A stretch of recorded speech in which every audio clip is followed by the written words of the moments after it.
Story 1. My name is Jack, and I have always believed in keeping my home a peaceful and welcoming place. As a yoga instructor, my backyard was my retreat, my sanctuary. It was the one spot where I could unwind and practice in solitude. Over the years, I put a lot of care into setting it up just right, arranging potted plants, stringing up cozy lights, and even adding a small koi pond.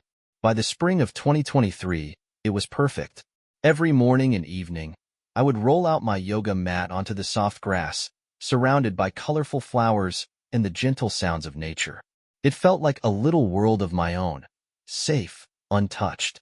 But all that changed one Wednesday afternoon.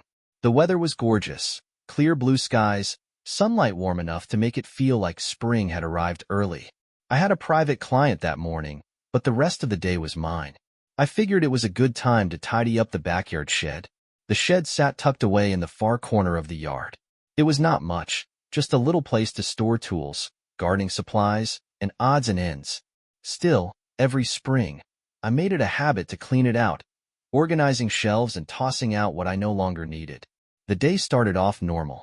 I put on some music, grabbed a pair of gloves, and got to work clearing out old trowels and rearranging flower pots. About an hour in, I decided to move a heavy box of tools sitting on the bottom shelf. As I shifted it, something fell out from behind and hit the ground. At first, I thought it was some random gadget or a battery pack, but when I picked it up, my stomach turned. It was a small black camera. I stood there, staring at it, trying to make sense of what I was holding. It looked sleek and modern, like one of those mini cameras you see in spy movies. At first, I thought it might be something my ex-girlfriend had left behind. She was always into tech gadgets. But then I noticed a tiny blinking light. The camera was still on. A wave of unease washed over me. Who had left a camera running in my shed? I opened the small panel on the back and saw a memory card inside. My curiosity overrode my fear, and I hurried back to the house with it. Sliding the card into my laptop, I opened the folder that popped up and clicked on the first video. What I saw made my skin crawl. It was me. The footage was a little grainy, but it was clear enough. There I was, right in the middle of my backyard, moving through yoga poses. My stomach twisted as I clicked through more files. There were dozens of videos, some from early mornings with the sunrise glowing behind me, others from evenings when the yard was bathed in orange and pink light. Then I found something that made my hands tremble. One video showed me sitting on the porch, sipping tea, and chatting on the phone. It was from last week. The realization hit me like a ton of bricks. Someone had been watching me, not just while I practiced yoga, but during quiet, personal moments when I thought I was alone.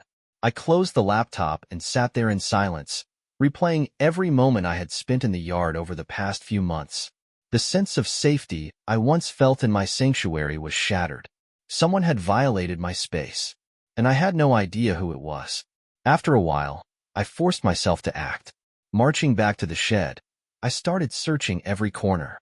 My hands shook as I moved boxes, checked behind tools, and scanned the walls. Nothing. I stepped outside and examined the trellis, the fence, even the koi pond. Still nothing. Then, out of the corner of my eye, I noticed something odd about the fence. One section of the wooden slats looked slightly off, like they had been pried loose and then hastily put back. I crouched down and shined a flashlight along the gap. There were faint scuff marks in the dirt, like someone had climbed through. A chill ran down my spine. Back in the house, I locked all the doors and windows, pulled the curtains tight, and spent the night with a heavy wrench next to my bed. The next morning, I packed up the camera, sealed the memory card in a plastic bag, and drove straight to the police station. I felt ridiculous explaining everything to the officer at the desk, like I was overreacting. But when she saw the videos, her expression turned serious. The days that followed were some of the longest of my life. Every little sound outside made me jump. I stopped practicing yoga and avoided going into the backyard altogether. It felt like the private little world I had built was no longer mine. A few days later, the police called me back. The officer's voice was calm, but her words hit me like a punch to the gut. "We traced the camera to your next-door neighbor," she said. "He has been sneaking into your yard at night to place it there. We found additional footage on his computer." Additional footage. My stomach dropped. The officer explained that he had been recording me for months, every time I was outside. They charged him with stalking, trespassing, and invasion of privacy. I do not remember much of what I said after that. I just remember hanging up and sitting on the couch, staring at the wall. The neighbor, the man I had waved to countless times over the fence, who had smiled at me while watering his garden, was someone I had never given a second thought. The police confiscated his equipment, and he moved out a week later. But my sense of safety was gone. I installed security cameras on every corner of my house and replaced the wooden fence with a taller, reinforced one. I even adopted a big, loud dog. But for months, I could not relax out there. Every time I stepped into the yard, I felt exposed, like someone was still watching. It has been almost a year now, and while the backyard feels a little more like mine again, it will never be the same. I practice yoga indoors now, behind locked doors and closed blinds. And I have learned something I wish I had not. You can never fully know the people around you. The smiling neighbor, the friendly stranger. Sometimes they are the ones hiding the darkest secrets. Story 2. My name is Dave, and I have always considered myself the kind of guy who gets along with his neighbors. Lending out a lawnmower, keeping an eye on someone's house while they are on vacation. It is those little things that make a neighborhood feel like more than just a cluster of houses. When the family living next door to me moved out, and the place sat empty for months, it felt strange. The usual rhythm of life in the neighborhood seemed a bit off. So, when a man named Eric moved in during early May of 2021, I was happy to introduce myself. Eric seemed to be about my age, maybe mid-30s, though he might have been a few years younger. He was friendly from the start, talkative but not overbearing, polite without being stiff. We shook hands, and he told me he had recently moved to Raleigh, looking for a fresh start after leaving New York. He mentioned he was between jobs, though he kept the details vague. I did not press him. People move for all sorts of reasons. I offered to help him unload a few boxes, but he politely waved me off, saying he had it all under control. Over the next few weeks, Eric seemed like a good guy. He waved when I pulled into my driveway, asked how my day was going, and even complimented the work I had done on my garden. One Saturday morning, he wandered over while I was tidying up the garage. "Wow, man," he said, looking around at my shelves. "You have got all the tools anyone could ever need." I laughed, not thinking much of it. Hazard of being a homeowner. You never know what kind of project is coming next. That is when Eric asked if he could borrow my power drill. He had some shelves to put up, he said. It did not seem like a big deal. I had loaned tools to plenty of people before. So, I handed it over, and a few days later, he returned it with a smile and a thanks. Looking back, it all felt so casual, so normal. Nothing about it raised any alarms. But about a month later, I started noticing small, odd things. At first, it was subtle. A wrench I was sure I had put back in the toolbox was missing when I went to grab it. A pair of work gloves I had left on the bench had vanished. I chalked it up to my own forgetfulness. My garage was not exactly the picture of organization, after all. Then, one evening, I went out to the shed in the backyard to grab my stepladder. The door was slightly ajar. I was certain I had latched it earlier, but nothing seemed out of place inside. I told myself it must have been the wind or just a mistake on my part. Around the same time, Eric's behavior began to change. He was still friendly, but he started showing up more often, knocking on my door just to chat and lingering longer than felt natural. One time, he asked what time I usually left for work in the mornings. The question felt off. "Just curious, man," he said with an easy grin. "I was wondering if you might need help with that fence you're fixing up. I am around most mornings." Something about the way he said it made me uneasy. Who pays that much attention to someone else's schedule? That evening, I decided to take a closer look at my garage. I had started feeling paranoid, like I needed to double-check that everything was where it was supposed to be. Sure enough, I found a few things missing. A ratchet set and a flashlight I always kept hanging from a hook. My gut told me Eric was involved, but I did not want to jump to conclusions. The chance to confront him came sooner than I expected. That night, I could not sleep. Around 2 o'clock in the morning, I got up to grab a glass of water. My kitchen window overlooks the backyard, and as I stood there, I noticed movement near the edge of my property. At first, I thought it was a raccoon or a stray dog, but then I saw a figure moving toward Eric's house. The person was carrying something large and heavy, but the shadows made it hard to tell what it was. Then the moonlight hit, and I recognized him. It was Eric. The next morning, I decided to confront him. I waited until I saw him sitting on his porch with a coffee mug, acting as if everything was perfectly normal. "Hey, Eric," I said, keeping my tone friendly. "Weird question for you. Have you noticed anything strange? A few of my tools have gone missing." Eric's smile faltered for just a second before he recovered. "Nah, man. I have not seen anything. I have got enough going on with unpacking." His tone felt too casual, too quick. "You sure? I saw you coming back late last night. Looked like you were carrying something heavy," I added, watching his face. His expression tightened. "What is that supposed to mean?" he asked, his tone defensive. "I was home all night." I knew he was lying. That evening, I called the landlord of the house next door. I explained that I had concerns about my new neighbor. The landlord's response stopped me cold. "Neighbor? I have not rented that house out yet." "What do you mean?" I asked, feeling my stomach drop. "There is someone living there." He introduced himself as Eric. There was a long pause. "Sir, no one is supposed to be in that house. I will come by tomorrow with the police." That night, I barely slept. Every noise made me jump, and I kept checking the windows, half expecting to see Eric staring back at me. The next morning, the landlord arrived with the police. They knocked on the door, but no one answered. When the officers broke the lock and went inside, the truth came spilling out. Eric, or whatever his real name was gone. The house was nearly empty, except for a pile of stolen items in the basement. Among the things they found were my missing tools, along with other items that clearly belonged to people in the neighborhood: bicycles, power tools, even a box of jewelry. The police said he had probably been squatting there for months, using the house as a base to steal from everyone nearby. I have no idea where Eric went. As far as I know, he was never caught. After that, I spent a week installing new locks on everything: the house, the garage, the shed, and putting up security cameras. I am still friendly with my neighbors, but I will never trust someone so quickly again. Eric had fooled me completely. He seemed harmless, like someone you would grab a beer with, but it was all a lie. The scariest part? He was good at it. Too good. Story 3.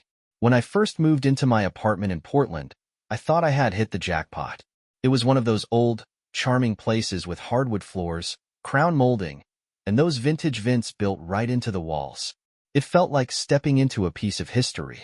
As a freelance graphic designer working from home, I was excited to settle in and enjoy the peace and quiet.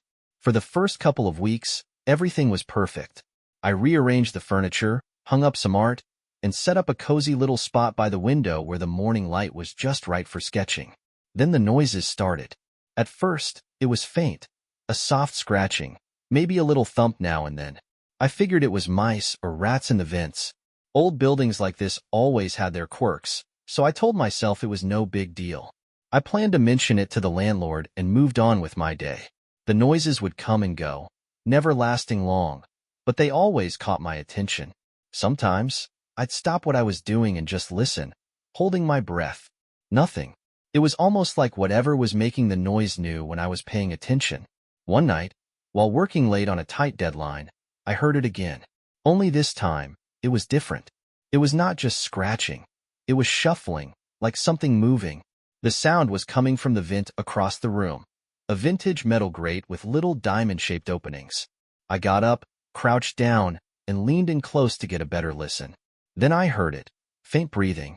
Not words, not even a voice. Just the soft, unmistakable sound of someone's breath. I jumped back so fast I nearly tripped. My heart was racing. "No way," I whispered to myself, trying to laugh it off, but my voice was shaking. I went to bed that night, feeling uneasy, convincing myself it was just my imagination playing tricks on me. The next morning, I called the landlord and explained what I had been hearing. He promised to send someone over to check it out. Later that day, a repairman showed up. He was a no-nonsense kind of guy with a thick gray beard. After I explained the situation, he nodded knowingly and said, "Probably rats. They like old buildings like this." He grabbed his tools and headed up to the shared attic to investigate. I waited nervously in the kitchen, scrolling on my phone to pass the time. When he came back down, his face looked different, tight, like he had seen something he did not want to talk about. "Find anything?" I asked, trying to sound casual. "Yeah," he said slowly, scratching the back of his head. "Someone's been messing with the vent covers. They're loose, like they've been taken off and put back on. Looks like someone's been crawling through them." "Someone?" I repeated, feeling the blood drain from my face. "Yeah, you should talk to your landlord about this," he said, packing up his tools and leaving me standing there, speechless. That night, I could not shake the thought of someone crawling through those vents. The image made my skin crawl. When the landlord did not call me back the next day, I decided to investigate on my own. I knocked on the door of the apartment next to mine, the one on the other side of my bedroom wall. I had never seen anyone go in or out, and it always seemed quiet. No answer. The door looked dusty, like it had not been opened in weeks. I pressed my ear to the door but heard nothing. That evening, the noises came back. I was sitting on the couch when I heard shuffling and a soft thud coming from the vent. I grabbed a flashlight and, heart pounding, crept toward the vent, shining the beam inside. All I could see at first was dust and metal tubing. Then something caught the light, a reflection, like an eye staring back at me. I stumbled backward, dropping the flashlight. When I looked again, the eye was gone. I pushed the couch against the vent, turned on every light in the apartment, and stayed up all night, too scared to sleep. The next morning, I called the police. I told them someone was in the vents, crawling through them and watching me. They took me seriously, thank God, and sent officers to check it out. They spent over an hour in the attic before coming back down. One of them sat me down to explain. "We found signs that someone's been going in and out of the vents," he said. "They've been accessing them from the apartment next to yours." "But that apartment's empty," I said. "Your landlord confirmed it has been vacant for months," he replied. The police eventually tracked down the man responsible, my neighbor from across the hall. He had been sneaking into the empty apartment and using the vent system to watch me. They found small holes drilled into the vent covers, just big enough to see through. He was arrested, but by then, I was already packing my things. I could not stay there anymore. Even now, I cannot look at vents without feeling a chill. I avoid old buildings entirely, and I double-check every lock, every night. You think you are safe in your own home, but once you realize someone has been watching you in your most private moments, it changes everything. The truth is, you never know who might be watching, and sometimes they are much closer than you think. Story 4. I've always trusted Max, my 7-year-old German Shepherd, to be my alarm system, my protector, and my loyal shadow. As a dog groomer, I work long hours, but Max is always at my side when I'm home. We live in a quiet neighborhood in Buffalo, a place where snow blankets everything in a soft hush by mid-December. I'd always found comfort in the silence, until last winter, when the silence started feeling wrong. It began as a nagging observation. Max wasn't barking anymore. For as long as I'd had him, Max barked at anything unfamiliar. The mailman, squirrels, even the wind rattling the fence. It was his thing. At night especially, he'd patrol the yard like clockwork, his deep bark ringing out at the slightest sound. It made me feel safe, knowing he'd alert me if anything was off. But last December, the barking stopped. At first, I thought maybe he was just tired. Dogs mellow out as they age, right? I brushed it off for a few nights. I was busy with the holiday rush at work, grooming what felt like every golden retriever and doodle in Buffalo. I barely had time to think.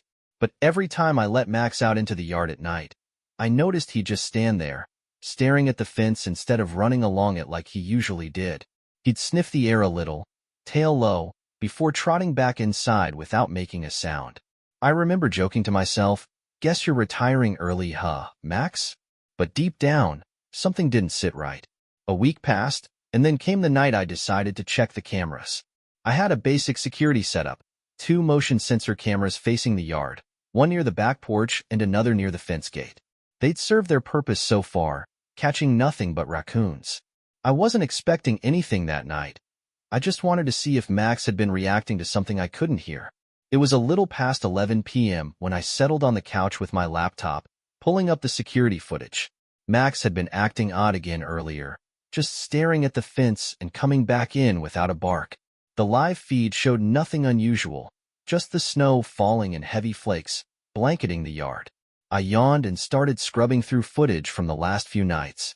That's when I saw it. On the video from 2 nights before, around midnight, the motion sensor triggered.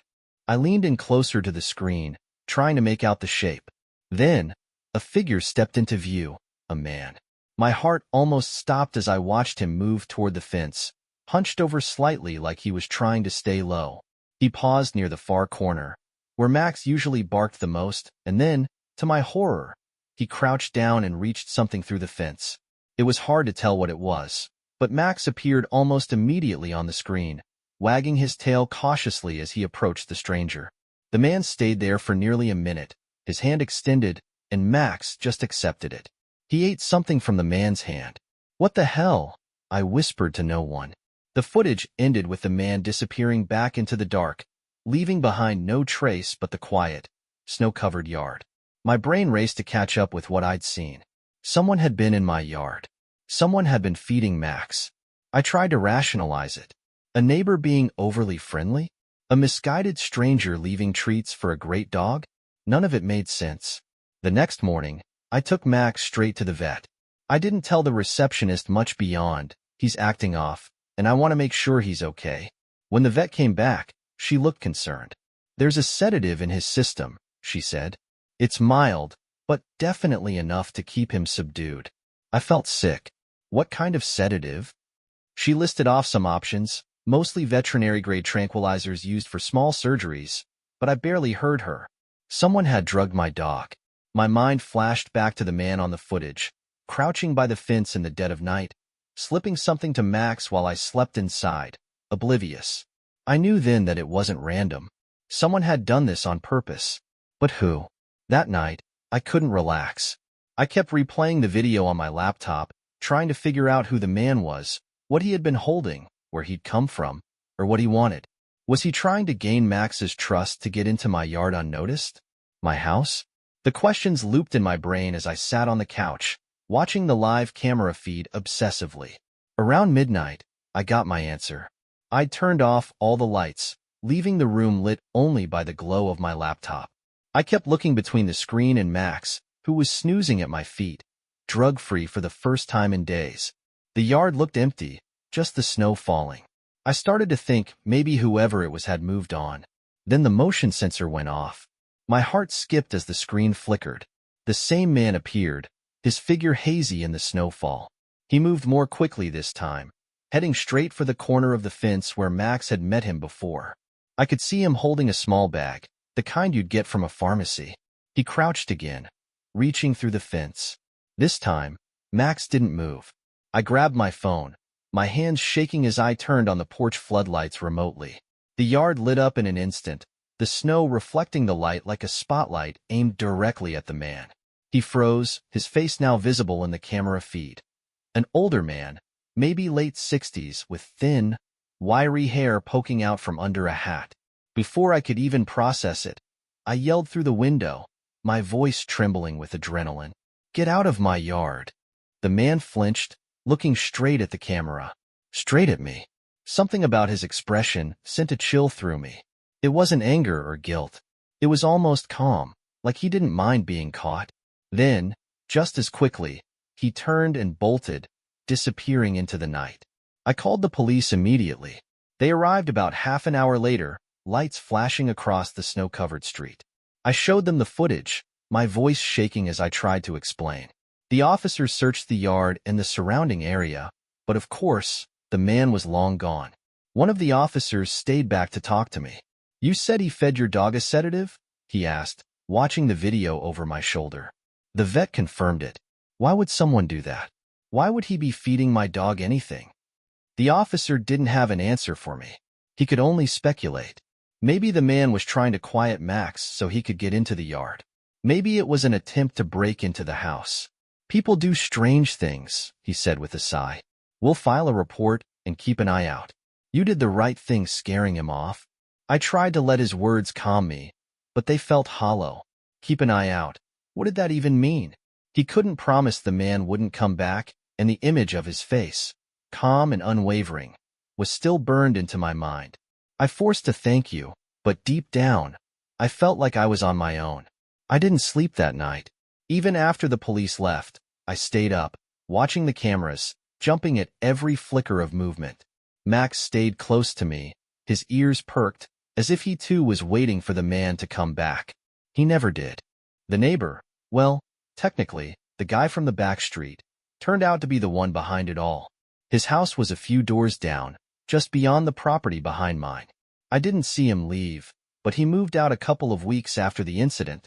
One morning, I noticed his house was empty, the "for rent" sign back up in the yard. The police never got a clear answer on his motives, but they suspected he'd been trying to scope out my property for something to steal. Whatever the reason, all I can say is I'm glad I caught him when I did.